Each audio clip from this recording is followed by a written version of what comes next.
Kaixo, ongi etorria. Piramide honen azalera kalkulatzeko formula orokorra jarriko dugu. Azalera berdin oinarriaren azalera gehi alboko azalera. Hasiko gea oinarriarekin. Ze poligono da 6 aldekoa hexagono bat da orduan? Eta regularra, horrek esan nahi du alde guztiak eta angulu guztiak berdinak dituela. Eman diguten datua 8 da. Baina gu badakigu bere formula zein den. Azalera berdin perimetroa bider apotema zati bi. Perimetroa kalkulatzen nahiko erraza da. 8 bider 6, 48. Baina apotema zein da? Alde batetik zute egiten dugu, zentrora. Hori da apotema. Zeingo dugu orduan? Beti bezala, Pitagorasen teorema. Nik erpiniontatik elkartzen badut, lortu dut, triangelu bat. Angelu zuzena. Hau zen bat da, 4, 8 erdia, aldearen erdia. Eta hau, jakin behar duzu, hexagono batean, elkartzen baditut, erpin guztiak, ateatzen zaizkitela 6 triangelu, eta triangelu guztiak direla aldekideak. Honek esan du, honek eta honek berdin neurtzen duela. Eta honek ere bai, denak 8koak dira. Horrak, hau 8 izango da.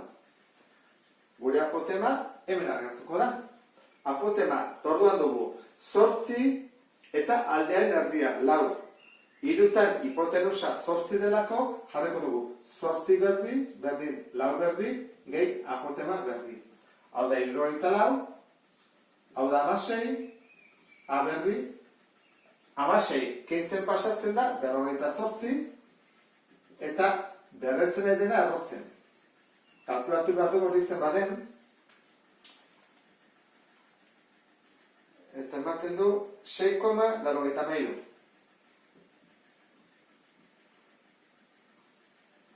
Apotema hau jarriko dut hemen, 6,83 zati bi.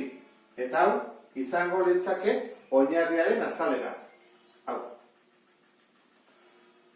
176,32 zentimetro karratu. Hau badugu.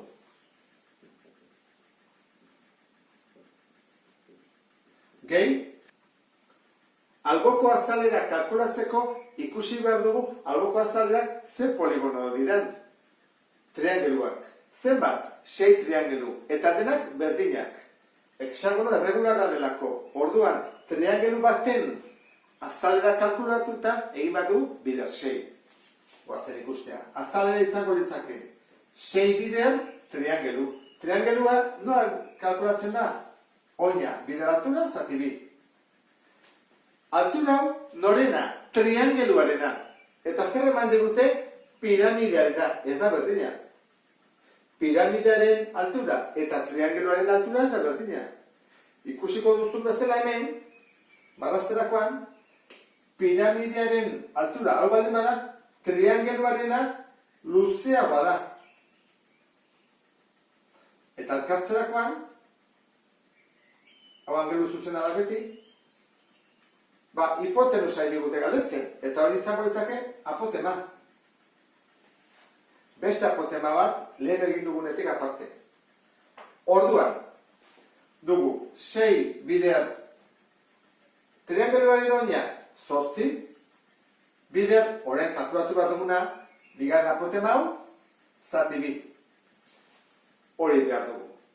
Orduan, triangelua ingo dugu, atatzen dut triangelua, hau izango litzake apotema gorriz dagoena. Hau, piramidearen altura.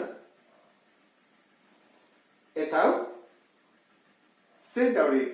Hori da, ikusten dezun bezala, beko triangulu baten apotema eta kalkulatu dugu. Da 6,83. Aprobetxatu egiten dugu. Behar da igual, egingo dut, marrazkia pixka txukura goztu ikusteko. Jartzen badut hemen.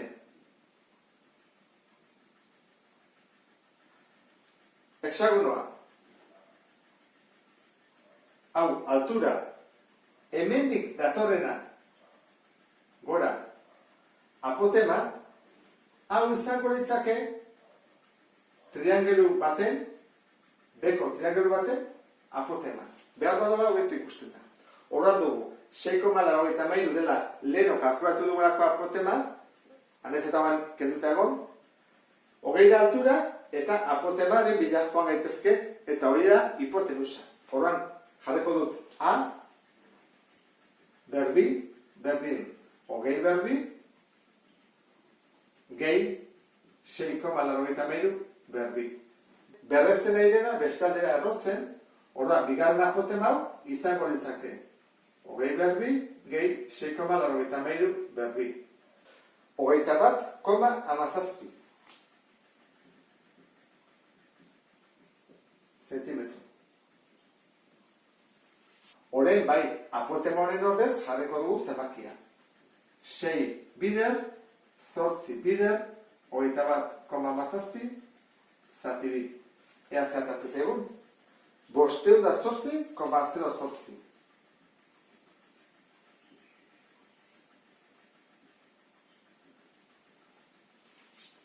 Alboko azalera, zango orduan, 508,08. Eta biak batutan, 674,4 zentimetro karata. Eta honela bukatuko genuke. Beste bat arte, agur?